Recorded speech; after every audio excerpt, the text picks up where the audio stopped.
Welcome, fans and racers alike, to a brand new league in the Jeans Bowl F3 League, live and exclusive here on Total Sim Sports. During Season 1, we'll be taking in different tracks each week across the next 12 weeks, from places such as the tight and dramatic Bathurst to the open, fast and free-flowing Monza. With a championship spanning 3 continents and some 8 countries, featuring some of the top F3 drivers on iRacing. Tonight we kickstart the season a few miles north of the village of Elkhart Lake in Wisconsin, USA at Road America. A sign outside Turn 5 proudly declares the facility as America's National Park of Speed. And it's hard to put forward a counter-argument. With a layout largely unchanged since its mid-1950s inauguration, the 4-mile course has played host to some of the country's most prominent road racing championships. I'm Tim Cox and we have Sean Cranleigh-Swash on production as always, but right now I'm joined in the commentary booth by Seb Bosher-Williams. Welcome along, Seb. I'm really looking forward to this one. I think it's going to be absolutely epic. I think it is. It's such a great track and these are such great cars, and I cannot wait for qualifying to end before we can get underway with this. With the racing, and as we're seeing everybody sort of push on track, it's just getting me really excited, and we're not even at the end of qualifying yet. No, it's qualifying well underway. It's an open qualifying session, which I've said 15 minutes, which the first 10 minutes have already passed. Van der Kelk currently leading the way right now. The Dutch driver is in pole position at 156.5. As I say that, the Italian Patrick currently just beating that by some just under 600ths of a second. That's also separating our 2 top drivers right now. You see the track getting nice and busy there. Everyone's scrambling for positions as they try and utilise some of that slipstream. Of course, we've got teams involved within the championship. So the 2 driver teams, you see someone off on track there. So it's definitely going to play interesting parts. And from where I was watching a bit of qualifying earlier, Seb, so there's teams working together to try and eke out a couple of extra attempts of using the slipstream with one another. It's a perfect opportunity to do so. If you've got some teammates in the session, why not give it a go? And the slipstream is just, it's so valuable, especially at a track like this. You're talking about in the intro just how quick this track is, and it really pays to have a slipstream here. And there's not too many high-speed corners that you'd be really affected in the dirty air, so it is just free lap time. As we look at Leo Dean, he's certainly getting free lap time from the car ahead. That's the 561 car, so he's clearly in a nice position. And I'm sure on your final lap you'll be almost guaranteed to need it if you want to be anywhere near the top of the field. So, as always, love to hear from you in the chat, and great to have you watching along with us. If I have Ben Cullen say hi, and good luck to all the drivers. It's definitely going to be an interesting championship, to say the least. And just keeping an eye on qualifying, not long left now, only 2 minutes 30. Still leading the way is Patrick for Sim 3D Rap Squadra Course 1. And wow, a blinding lap that was. And right now, you see him on the screen. Aberdeen currently occupying 4th place with Hermeth of PDR alongside for company. And just having a little look at who's improving. You see the graphic at the bottom of your screen right now, people setting green sectors up and down the field. James Warren on an absolute flyer there, and that's an improvement. It's a good improvement this time. 57.6, and going to probably struggle to get a squeeze in another lap, but here's Boberg. What's he going to do? He's for Cripps Racing, currently down in 26th place. Not able to improve his time, going 200ths of a second slower. So really, really tight times, and consistency out there as well, Seb. Consistency is key. What I just want to draw attention to is the fact that the top 3 are less than a 10th apart from each other. And that's just crazy. I mean, we're in for such a good race tonight, Tim. As I said, I just cannot wait. And Leo Badin only 2 tenths off off the leader as well. But it's Sam Hermer almost takes Wow. pole position. Look at that, 4,000ths of a second is how much Herman has missed out on pole by. I mean, you can't even comprehend what that is. It's 4,000ths of a second to be precise, but it's just a slight little fraction on the accelerator sooner out of one of the corners, braking just a little bit later. It's frightening to think of how much of a distance that. I mean, that's literally less than a meter's worth of distance is all that separated those two over being on pole and being in second place. It is. I mean, I don't even think it's sort of getting on the throttle too slowly. It's just maybe shifting up like a fraction of a second too early or late. It's such a small amount of time that you can't even comprehend like what that means. As we saw in the background there, the car struggling to get round the final corner, so their final qualifying lap has unfortunately come to a very premature end. But I mean, it's just going to be so good, and you know, I know Sam Hermer from other leagues, and he'll be wanting the win. And if there's anybody out there that knows how to lead a race and to win a race, it's certainly Sam.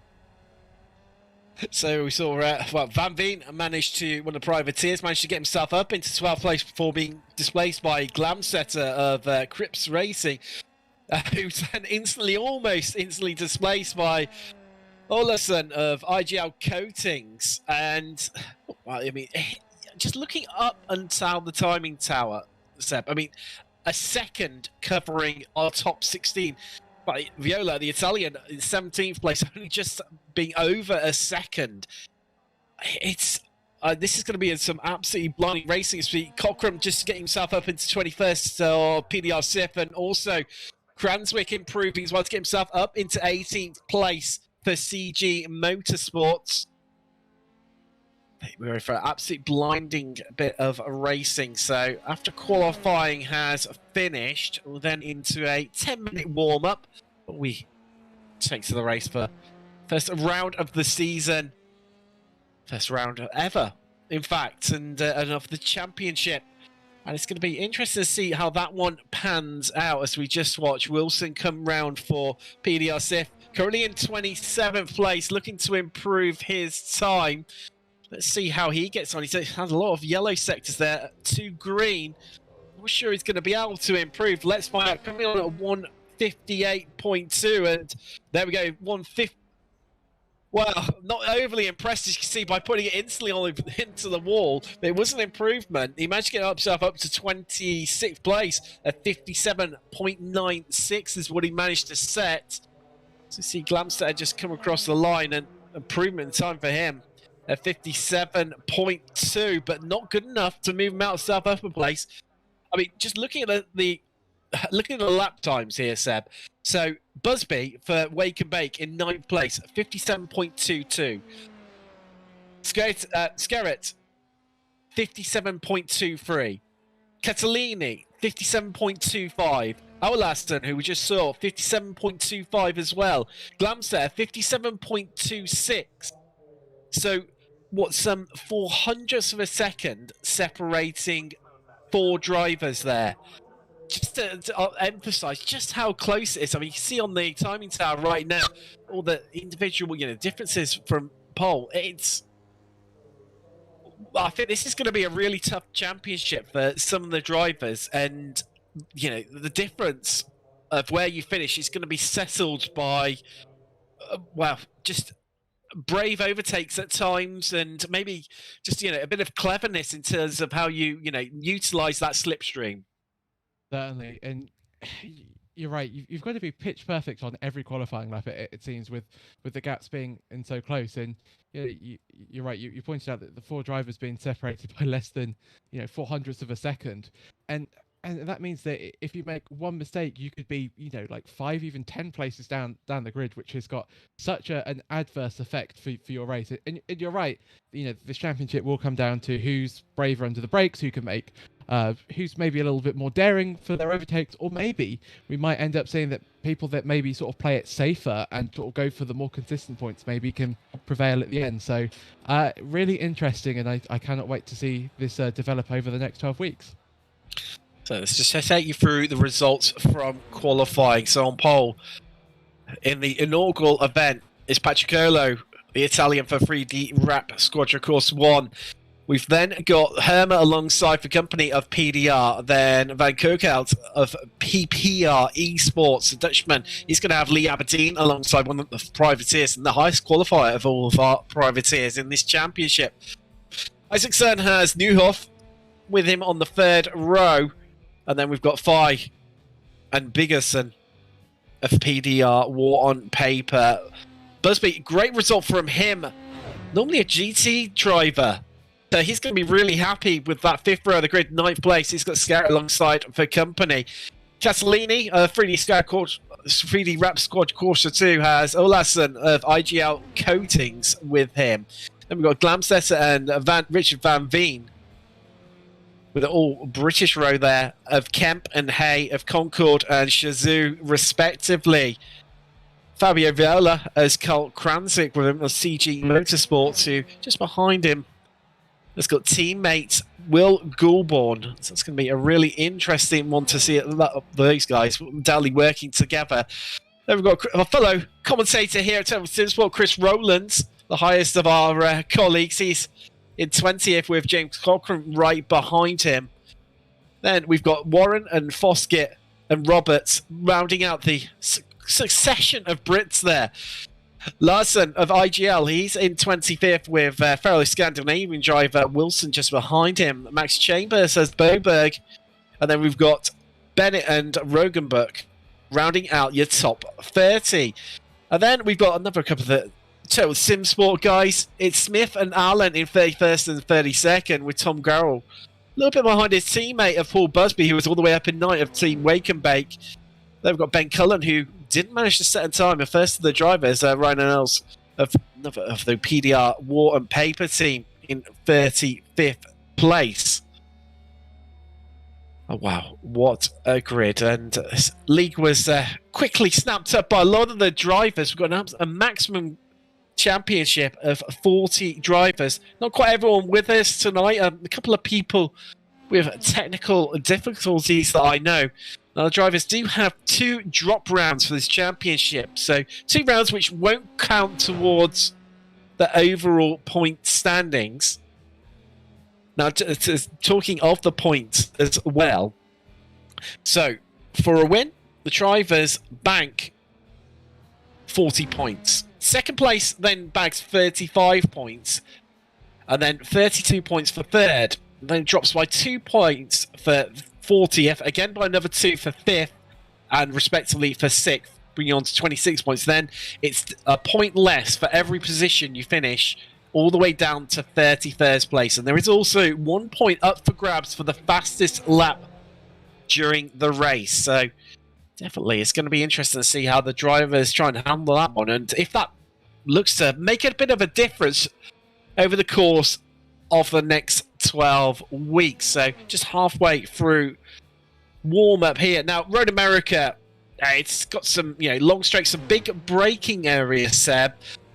Do you think that's going to be where we're going to see most of the overtakes done? I know turn 5, which is along just after what you probably call the back straight. I think that's probably going to be one of the best places, do you think, for overtakes?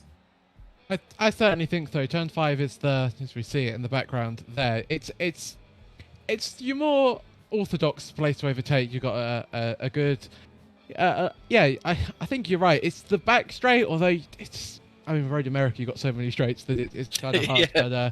But I think certainly turn 5, because you could also have a little bit of racing. You can certainly sort of go quite wide. There's a curb there that allows you to race side by side. I think we'll also see a few moves into turn 1. It's another great overtaking spot. Maybe into turn 12 or Canada corner if you're feeling really adventurous. But I expect to see a lot of the moves under the braking zones, and that's sort of the real advantage of the Formula 3 car, is because it maybe doesn't have quite the braking performance of, let's say, a Formula 1 car. You can actually outbrake people, and if you're more skilled or if you're braver on the brakes, you can certainly make it work under braking. So it's certainly more of an opportunity than say Formula 1 or or some other quicker motorsports. And I think that's why we love the Formula 3 car just so much, Tim.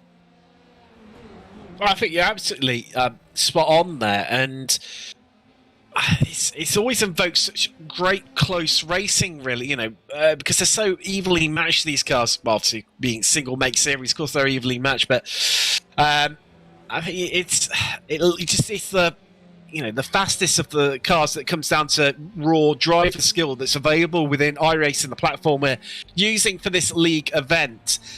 And though you're able to change various bits of the setup, and a lot of it just does come down to raw driver performance, which is what just makes for such great entertaining racing. Certainly, and you made reference to the setups, and yeah, you can't really do a lot on these cars. It's the most you can really do with the setup is just sort of your downforce levels, and it's mainly that. But apart from that, it's just all about your driving talent, and that's why we tend to see sort of higher iRacing drivers, more so in say Formula 3 than sort of your other leagues like your tin top GTs go to the top of the field, because it's just so dependent on driver skill and bravery and a fundamental understanding of how to go quick, especially as the race develops, with keeping your tyres in check and not making mistakes early on, because that then impacts your tyres later on in the race. And of course, with the new damage modeler too, if you sort of knock a bit of your front wing off, you're kind of scuppered for the rest of the race. So a lot to think about for the next 14 laps of the race.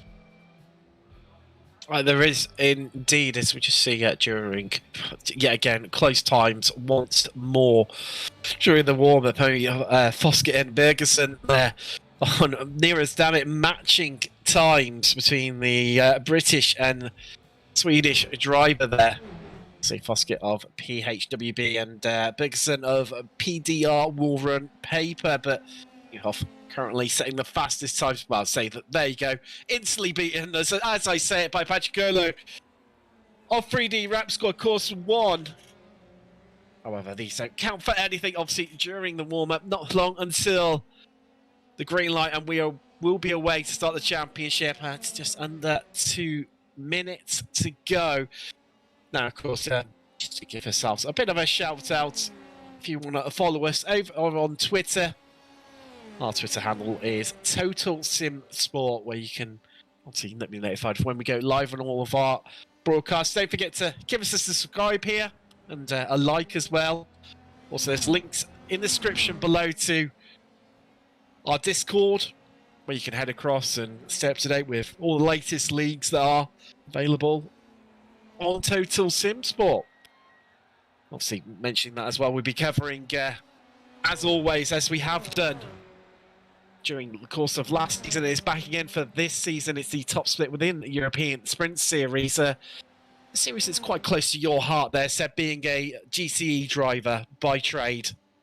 Very close, and I heard it was hosted last week by two very handsome individuals who did the commentary, but I'm not biased. It was me and my friend, but it was, yeah, talking about ESS, I love it, and F3 is a little bit out of my wheelhouse. I'm much more of a GTE driver these days and multi-class, but there's something about the simplicity of Formula racing. Everybody's in the same car. There's no BOP to complain about. There's no sort of quicker cars or slower cars to get in the way. It's all about just racing and having fun. And there's something really to be said for that. And I think my fondest memories on iRacing are in cars like the F3. So over in chat, Chris Riley's been on. Good luck to everyone except the other drivers. Love to see a nice bit of competitiveness there from our fellow co-commentator here at Total Sim Sport, and obviously involved in the league. Ben Cullen beyond there. Times might be tough around here.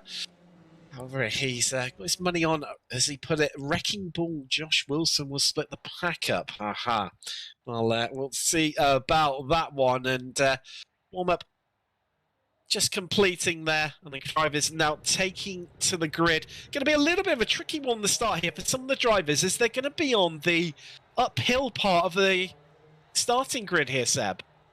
Certainly, you've got to get your clutch bite point right. Either I know some drivers have got the two paddles that that we saw in older Formula One cars, that you release the bike point and then you can slowly feed out the clutch. So I prefer just like a clutch paddle on the wheel, or some even like a traditional foot clutch. But yeah, if you're on the slope, you've really got to take it into consideration, and it's certainly not ideal, and I'm sure that a lot of drivers are getting ready to use that as an excuse for why they maybe not had such a great start. But of course, we are very impartial now.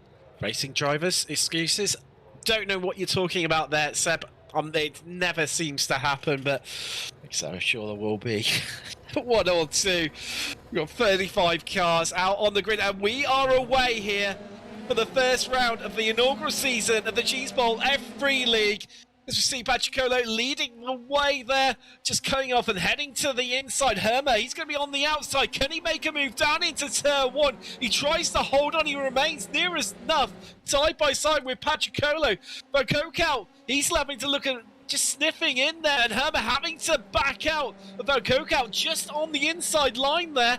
It looks like he's going to take hold of that second place for now, but Hermer, he's tucked right behind our leader, Patriccolo, and he's going to get that slipstream, and you can see Van Kokau just having to move back across there and concede that second place.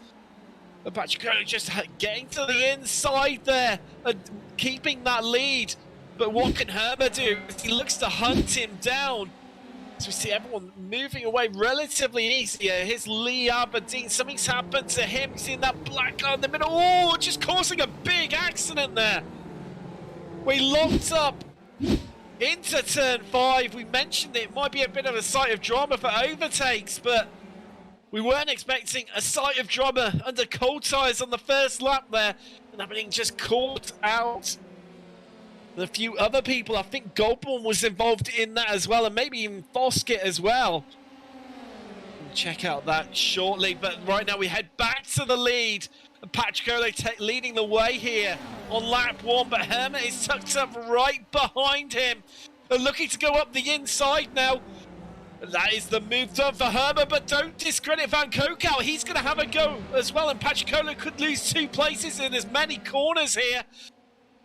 He just about holds on there, and this is helping Hermer, but they're going to be all tucked up in his slipstream to come out onto the start-finish straight to complete the first lap. And Hermer leads from Patriccolo. Kokau in third, and Isaacson, you can see him just tucked up behind these guys in 4th place now.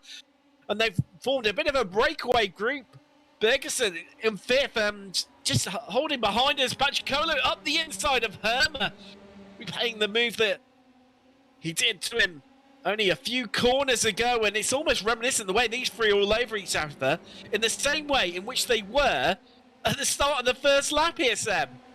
It certainly is, and it was super critical for Patriccolo there to not lose that other position to the number 47 car. If he'd have lost that into Canada Corner, he wouldn't have been able to take the lead. So really good driving from Patriccolo there to make sure that he didn't lose the position and held firm, otherwise he'd be looking at dropping down 4th, even into 5th place. The gaps are just so tight here.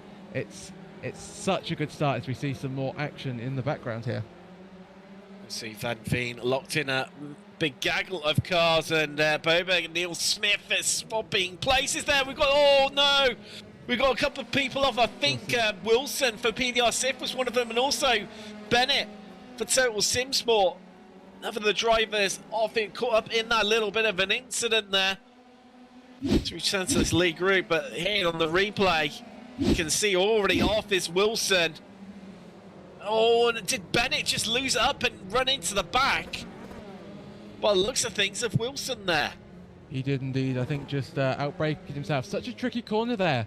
It's uphill, it's blind, it's so easy to lock a brake, but it's sort of one of those unfortunate accidents. But unfortunately, I think Bennett would have to take the blame for that, is just braking just a tad bit too late.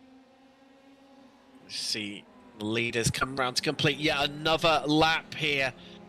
And right now, Patriccolo leading the way from Hermer, Van Kokau 3rd. Isaacson in 4th as they come across the start-finish line. Hermer going once again with Patriccolo side by side, but don't discredit Van Kokau. What can he do from that 3rd position? And it looks like he's going to follow the Italian through up the inside. They almost touched there. almost interlocking wheels. The guys for second and third place, Herma and Van Kokau. And if you're Isaacson right now, do you dare get involved where these three in front of them are scrambling all over them, Seb?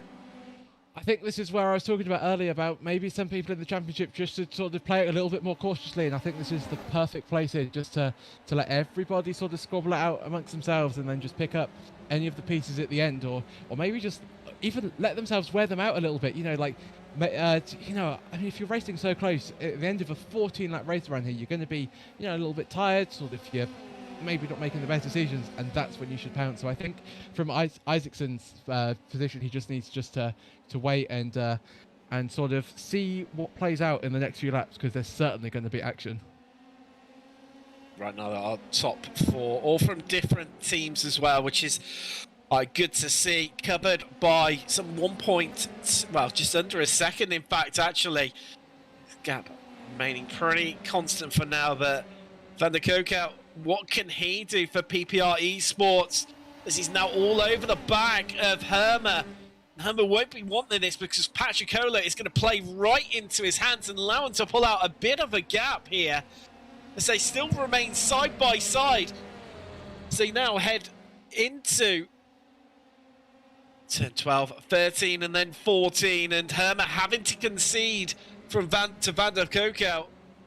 Allow him through, but he knows he's going to get the slipstream heading up. But don't discredit Newhoff. We haven't mentioned him just in the background there for Racing Forces. They're all scrambling around each other, nearly have a collision then. Isaacson on the left-hand side of the track, the right-hand side of your screen. And while this is going on, Patricola, he's managed to extend that gap. That now out to nearly a second, Seb.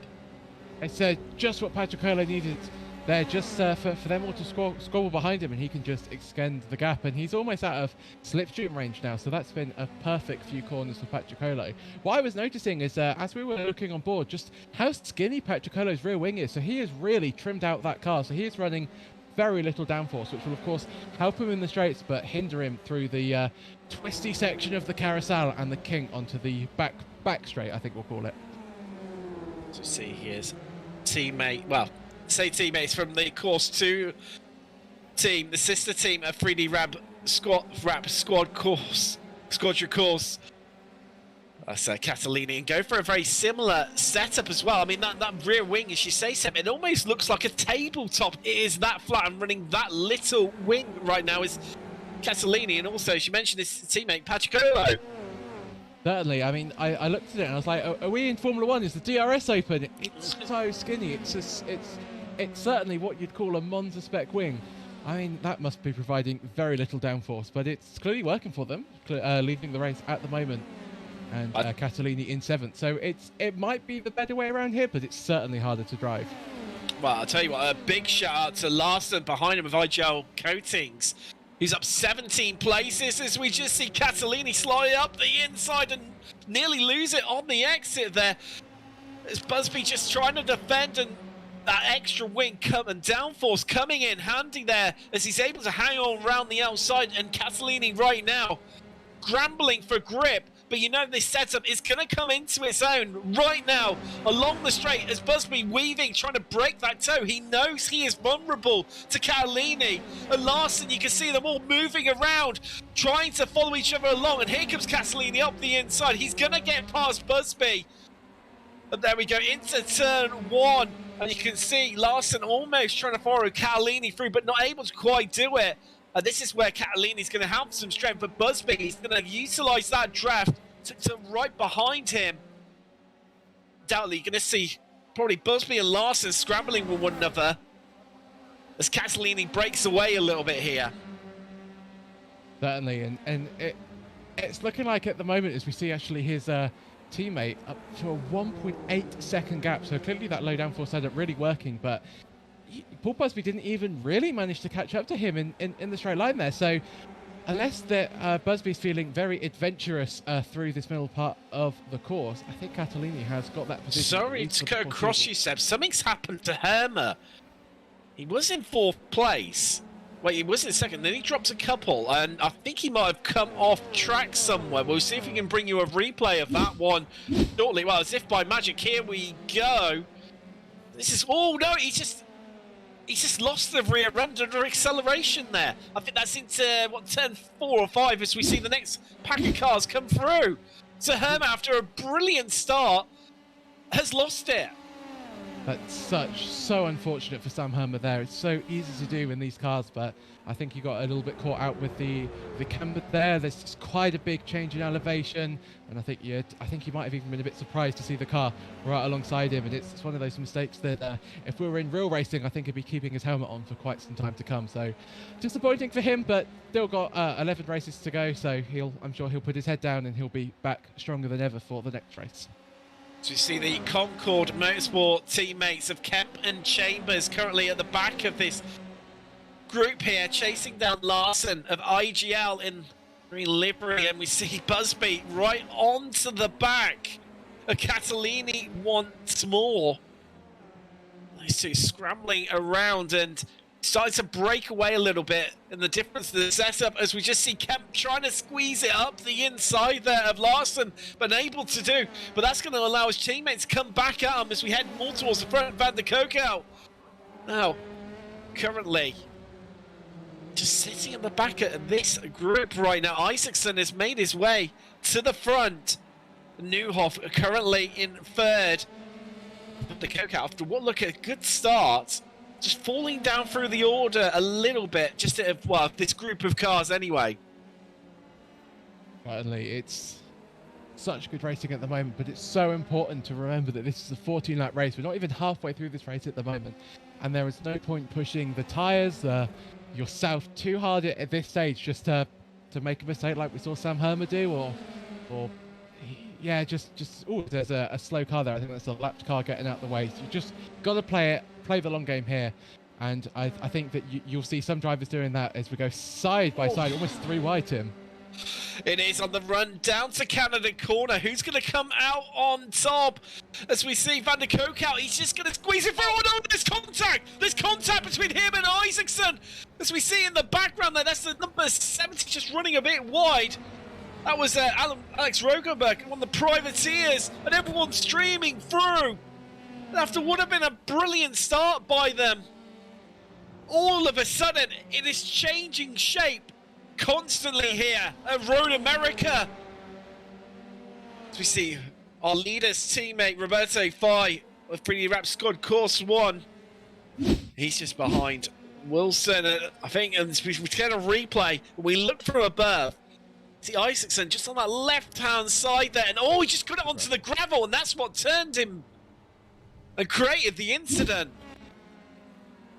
Yeah, it's so easy to do, but you could see the rear of the car stepping out even before he got to the gravel, so he was clearly on the limit trying to sort of hang it around the outside and got onto the gravel, and there's nothing you can do. And then I quite like I think it was the number 70 car just having to sort of come to a very controlled stop just before. It was sort of like the M25 on a very busy afternoon. So Patriccolo setting fastest lap of the race last time around 1:57 dead, some 4 tenths quicker than anyone else's fastest lap. The Italian is on an absolute flyer for 3D Rap Squad course 1, as we see Busby locked in his battle with Catalini once more. The Team Wake and Bake driver knows there is a position on the podium up for the grabs. These two battling it out. Newhoff, who is well ahead of them. He's some 6 seconds up the road. Patriccolo leading the way still. And he's out clear with a 4-second gap over Newhoff of Racing Forces in second. Let's just run you through the rest of the top 10. We see Busby. Can he get the move done on the run down to Condon Corner? He's going to be on the outside here. Catalini's going to have to defend. But we know Busby, where he's running that higher downforce setup, he's going to have more grip. We've seen earlier, this is where Catalini is really struggling through this section, almost tippy-toeing around, where he's just lacking any form of grip, and he manages to hold on for one more lap. He knows that he's safe. But my golly, Sam, Busby is turning up the pressure to the max right now on Catalini. He certainly is, and as we've been saying, that number 27 car looks very difficult to drive with his setup. Of course, low low downforces, we see a little bit of a move, not quite into turn 1. But the other thing to take into account is that Catalini will be having to use more tyre grip to take the corners at the same speed that Paul Busby is. So Paul Busby has got a tyre advantage, and if Catalini has burnt out his tyres, used too much tyres, that could pay dividends at the end of the race. Of course, this is now for the podium, so very crucial spots, and we know Paul Busby, he's certainly not gonna if there's a chance at a podium, he's surely going to take it. As again, sort of, you could just see how much later he could brake, how much more grip he has. Oh, so we almost go 3 wide there in the background. The Concord Motorsport guys, absolutely. Oh, no, Busby's lost it. He's off the track, and everyone manages to dodge him, and that's just allowed. I think it was well, it's allowed the Concord guys to slip through there, and also, hey, managing to get past as well, simply, but the Concord guys just picking up a place each over Larson of IGL Coatings. See, Busby's already lost it there, and everyone having to avoid him and scatter there. Wow. Busby was like see that Moses was trying to part there, as everyone made their way round him. So he just round the outside. Has he just lost it? Just lost the rear end. Mid-corner, all by himself, and lit the rear tyres up, but I think that's what's causing him to spin round, and right now he's found himself, what was battling for a position on the podium, down into 10th. It has. I think he was just too ambitious into turn 5 there. I was saying that he had more grip and he just needed to back off a little bit, and I think he sort of almost Max Verstappen-esque at Saudi Arabia, just sort of knew that he wasn't going to make the corner, got a little bit frustrated and put that little bit too much speed in. What I do like is both Concord Motorsports cars currently running 4th and 5th. Oliver Kemp in 4th has gained 11 positions. His teammate behind him has gained 22 positions. And that's just incredible. Only other driver to actually beat that is Cullen of Gene's Lone Wolf, and wow, what a drive from him. Started right at the back, on the back row of the grid, up to 9th, up 25 places, and actually could even be more. That's Boberg of Cripps Racing just ahead of him, and then Larson, you can see him in that green liveried IGL Coating car. So can you believe it? Cullen could be in for an absolute heyday here and pick up that extra place, well, or even places to see Larson just on the defensive over Boberg, and Cullen niffing a bit of a potential for a move there into turn 5, but not able to pull it off quite this time. But I'll tell you what, Cullen is going to be just brimming with confidence after making up so many places early on. As we just see Alan there, losing it, and that's going to be straight to the pits of retirement for the Total Sim Sport driver of the B team. And unlucky there for Alan. Very unlucky. Another victim of the grass there, and that was on the outside of the final corner in that barrier. Always feels like it's just a little bit too close for the track. I think everybody's made that mistake, so don't feel too bad, Nick. But it's not a nice place, and you can end up even ending in the pits, which is even scarier, especially in an endurance event. As we just see Larson having to defend hard now from Boberg, and oh no, he's lost it. Boberg, I think they might have touched there, and that's allowed Cullen up another place, and Boberg, as he tries to get the car turning right back around again, the Swedish driver, he's losing so many places. He's now come out behind Roland in 14th place. So we see here, you just see him in the distance. No, just lost it of his own accord. There wasn't any contact with Larson. And that could, well, I managed to keep it out of the wall, luckily, but Cullen on the move once more. That's Larson ahead of him. And he's got some, 5 laps to make up another place, as we just see Vi coming under attack from Bennett. Bennett up the inside into turn 1 there. Let's just quickly run you through your top 10 here. It's Patrick leading way, Newhoff second, Catalini third, Kemp and Chambers of Concord in 4th and 5th respectively. Hay 6th, Larson 7th, Cullen 8th, Busby 9th, and Wilson rounding out your top 10 here at Road America. We see Vi trying to get past Bennett. Bennett just slotting it up the inside, and runs a bit deeper. There's contact where Bennett trying to turn back around again, and Vi just managing to hold on, and not looking like there's too much. I don't think he's managed to get away. Look at this. I don't think there's any damage there, Seb. I think there was. I think a quick glimpse I saw. I think it's dented his front wing there as we have a look at the replay, and I think this is just going to be a case of a little bit too much throttle and maybe hitting the gravel. Let's have a look.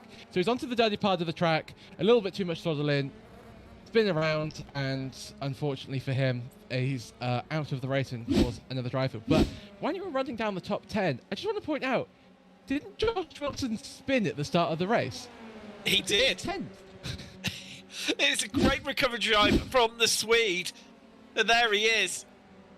He's making it all out onto the grass and nearly undoes all that great hard work.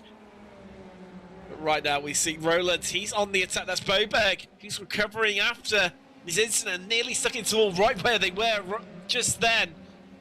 However, there's Vi and Glamsetter right behind.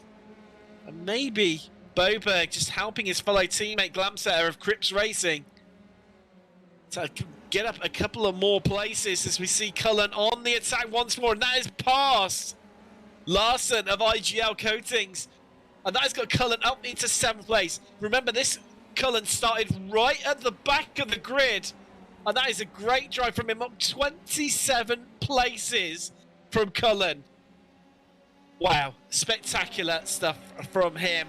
As we see, wow, I'm going to say that there's Larson fighting back hard. They're side by side. Cullen's got the inside line covered off there. You get the feeling he's just going to hold on to it as he just clips the grass on the apex there, so on the exit. And Cullen just going to hold on once more. And looks like he's going to maintain that position, being 7th. Absolutely spectacular stuff, Seb. It certainly is. 27 places. We've been racing for 11 laps around here, and he's up 27 places. I mean, it's more than almost 2 overtakes. It's more than 2 overtakes a lap. So, incredible job from him. 2.7 to be precise. There you go, Seb. Very quick on the ball as always. We need to be, don't we? With all this action out on track, it's been an absolutely spectacular evening of racing as once more we see 2 drivers battling out as Alistair Hay. He's going to be on the outside against Max Chambers, and Chambers just holding on to that place there. We won't discredit Hay, but they need to be careful because the man on the move, Cullen, is actually closing up to the back of them. So we see another driver hand to defend the Rollins, defending over Glamset, who's managed to get past Roberto Vi. A 3D wrap squad course at 1, not having as much success as his teammate who's still leading the way. There's some 10 seconds clear of 2nd place right now. But what can Glamsetter do? Here we go, he's in the slipstream. Rollers looks vulnerable. But sure, I think Rollers running a little bit less swing there as he's able to just pull away. And you can see where Glamsetter's teammate Boberg just moved to the inside there to try and give him the assist of the slipstream against Rollins. It was really interesting to see, but unfortunately, Glamsetter unable to get. It was just that little bit too far back to be able to get that little assist from his teammate there, Sam. He wasn't really following the car either, so very interesting there. So, yeah, I mean, team tactics playing in, and of course that's sort of the part of having sort of teammates in the race, but I was surprised that he wasn't like almost stalking his teammate as we see a move down the inside, and that's I think that's Roland's a little bit on the attack there. Well, you see Glamsetter just side by side there, and he manages to squeeze his way past, and that has got Glamsetter up into 12th. Whatever, Roland's be happy. He's up 7 places into 13th, and if he can just sit just behind these guys. Be interesting to see, and as we just said, a little bit further down the field, Tom Carroll, another great benefactors from retirements here, and drivers who've had issues and spins up into 14th place. It's got Viola, a 3D wrap squad course 2, just behind. What can Carroll do on the run down to Canada corner? He's not defending off that inside. He's almost conceded a little bit to Viola, who's, again, like all this, his teammate and the sister team running a very slim rear wing there, Sam, and made that move really easy. He did indeed. That's the advantage of having a low downforce setup. So it's clearly paying dividends at the moment. I mean, a 10-second gap for our leader is pretty mighty, but I don't think you could put it all down to the setup. As we just see Cullen just retaking the place for us. Larson there. There we go. Viola taking a trip across, a very bumpy trip across, and nearly loses it as he rejoined, but it's cost him a couple of places. Carroll's got past, and Olason of IDL Coatings has been another driver who's managed to get past as well. So we see these two absolutely duking it out right now. Larson and Cullen won't leave each other alone. You could throw a blanket over these two practically, Seb. They've been trading places. I think this is the second time this lap. I think it is. Are we going to get into a bit of a NASCAR situation where you want to be the driver that's behind on the final lap into the final corner to be able to get the slipstream and to sort of send it down the inside? Oh, and I think there's some contact there. I think Larson and Cullen have talked. They're both dropping down the timing stands, Tim. Oh, the Cullen just tapping the back end of Larson there, and then they caught up in one another. Not that those two would have wanted. And Larson looking. I think that was Larson. Well, it's cost them both dearly there. Larson just looking like he got a little bit of damage to that front wing as we see Roland versus Glamset once more. Roland has just managed to get his way past. But can he hold on? That is the question. On the run down to Canada Corner, Glamset just backing out a little bit there. Roland's maintaining that position. You get the feeling that Boberg isn't exactly hoping Roland's right now. It feels like the Crips Racing drivers are almost ganging up on Roland's and to ensure that they both finish ahead of him right now. Certainly, I would not like to be Chris Roland's. One car ahead, one car behind. It's not a nice position to be in. But if he can defend, I think he should be super proud of what he's achieved, because with two teammates working together, it could be very dangerous. But what I've noticed here is we're on the last lap. I know. White flag. Well, where is that quite gone? It's hard to believe. And Pacicola leading the way as we just see Viola looking to make another move once more over Carroll, and easily done there, well ahead of turn one. So much so he's able to take the racing line back again, but Carroll just getting the better movement through that corner there. But these two are at it once more. Cullen versus Larson down into turn 5. The site of so much action here today in Road America. He's able to get the move done, and tell you what, two other drivers that won't leave each other alone. Glamser has managed to find his way past Roland, down in the battle for 12th place. As we head back to our leader, not many corners left. Round turn 12, he's only got 13 and 14th left. It's Patricolo and the Italian for 3D Rap scored course 1. Looks like with only one more corner left, the last turn 14 is going to take the victory here in the first ever round of the Jeans Bowl F3 League. As you can see him coming across the brow of the hill, and will weave across the track. Patricolo is your victor here today in round 1 of the Jeans Bowl F3 League for 3D Rap squad course 1. As we just wait, there we go. Newhoff, great race from him from Racing Forces into second. Catalini third.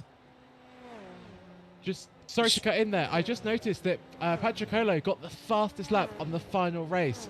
The number 62 car actually had the fastest lap for the last sort of 5 or so laps, and Patricolo stole it off him on the very final lap of the race.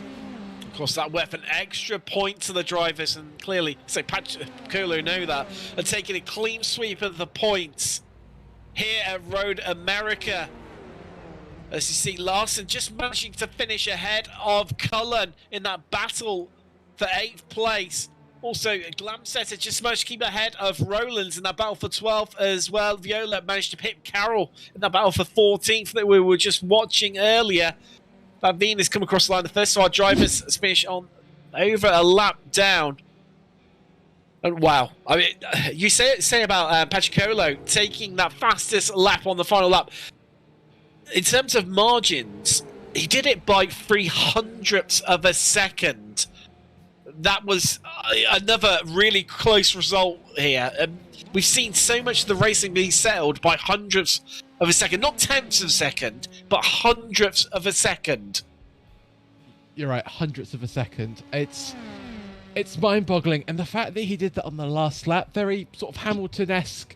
I think it was 2019 at Silverstone, taking the fastest lap of the race. So just insane there. So yeah, great job from Patricola here tonight. It was indeed, and we just wait to bring you the classified results here at Road America. Well, I mean, it's hard to sort of take home, Seb, but what will be our favourite moment of the race? We've had just so many, and apologies for not keeping up with you guys in chat. I see you've been all chatting away. We've had Bickley Motorsport saying hello to everyone, and we've had numerous people. Yeah, what an absolute crazy race here for the first round. But so your results here from Road America.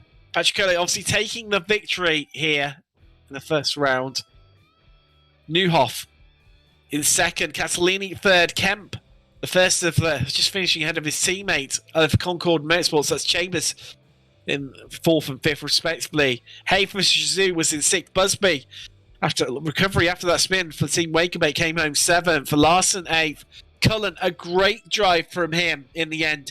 Had to settle for up 25 places into ninth, and Wilson, after as we mentioned earlier, finishing inside the top 10. Then we had Boberg of Cripps with teammate Glamsetter just behind 11th and 12th. Rollins had to settle for 13th. Then it was 3D Rap Squad Corsa 2 driver Viola in 14th. Tim Carroll, I know he's going to be ecstatic with that one, finishing in 15th place. 16th was IGL's Coatings driver Scary. In 17th was Phi. Neil Smith, I know another driver would be happy with that result for Total Sim Sport B. He came home in 18th. 19th was Van Veen. And then, first of all, drivers finishing a lap down. Bergerson, he was 20th. In 21st was Olesen and sister teammate Isaacson in 22nd. Brogenberg was 23rd. Bennett in 24th. And then ran it off the top 30 was Allen. Van der Kokel, who'd be disappointed after that spin. The first of our retirees, really, in 23rd. Cockram, Roberts, Hermer, and Foskett taking us up to 30th place. Then we had Annals, Cranswick, Aberdeen, Goulburn, and Warren rounding out your field. Wow. What an absolute crazy race that was. I mean, I'm not even sure where we begin to try and unpick that one. I'm also struggling for words. Where do we unpick that? I mean, I think we can look back at the very start of the race with Patricola having to fend off, what was it, 3 if not 4 cars for the first few laps, and then he managed to extend that mighty gap before the end of the race. We've got the racing down the field. Chris Rowlands comes to mind as well, being fighting off 2 teammates. It was, I think, to be honest, you could probably pick 101 different moments to talk about, but it's, at the end of the day, it was great racing, super clean, and just what we like to see. But exactly, I know we had a couple of moments of drama, but some big results for some of the drivers that maybe weren't as expecting as results that they managed to come out with. I mean, I know we've mentioned numerous times Cullen's drive from the back as well. Well worth mentioning Max Chambers of Concord Motorsports came home 5th at 22 places. So some drivers making some big gains and really sort of getting home some decent level of points at the start of the championship. Of course, as we mentioned, obviously Patricola will pick up 40 points for the win, and also that extra point for the fastest lap. And then obviously they're giving you 5 points over Racing Forces driver Newhoff in second. But I mean, just getting themselves inside the top 5, Seb, able to pick up not just 1 point difference, but 2 points difference for Chambers and Kemp, where they've got the point difference there between the different places. Yes, certainly. I didn't quite catch your question there, so I do apologise. But great race from Oliver Kemp and Max Chambers. there, and I'm sure there'll be some strife within the team about who was ahead. But I'm sure I mean, 11 weeks to go, and there's that's the great thing about having teams in this league, is that there's a lot of rivalry going on, and that could be very healthy for competition. And I'd be interested to see if some teammates are practicing a little bit more, maybe some like secret late night practice events, or maybe that's my mind sort of wandering a bit. But I know that that's what I'd be doing if my teammate was if I was racing with my teammate in this league. Yeah, it's going to be... so, obviously, next time out, we head to Snetterton. That's in a week's time. So it'll be live and exclusive here from 9 PM GMT, as always, on Total Sim Sports. And Snetterton's going to offer up something maybe a little bit different for our drivers, Seb. A little bit more tighter compared to Road America. Certainly a lot different. From memory, less overtaking spots, you're probably running a little bit more downforce, and I think qualifying will be just that little bit more crucial than it was here tonight. So I expect the drivers this week to be practicing a little bit more of their qualifying pace and maybe a little bit less of their race pace. And I certainly wouldn't expect to see such a big difference in setups going forward to Snetterton. But it's a classic British track, and I'm sure it's going to provide some classic racing once again. So we'll see you in a week's time, but if it's not been enough action for you here on Total Sim Sport, we will be back again on Thursday night covering Top Split European Sprint Series. So I know, as we mentioned earlier, Seb covered that one last week, and always some great action in all the categories, LMP1, LMP2 and GTE. But from myself and Seb, we'll see you in a week's time when we head to Europe and, of course, to Stetson. Good night.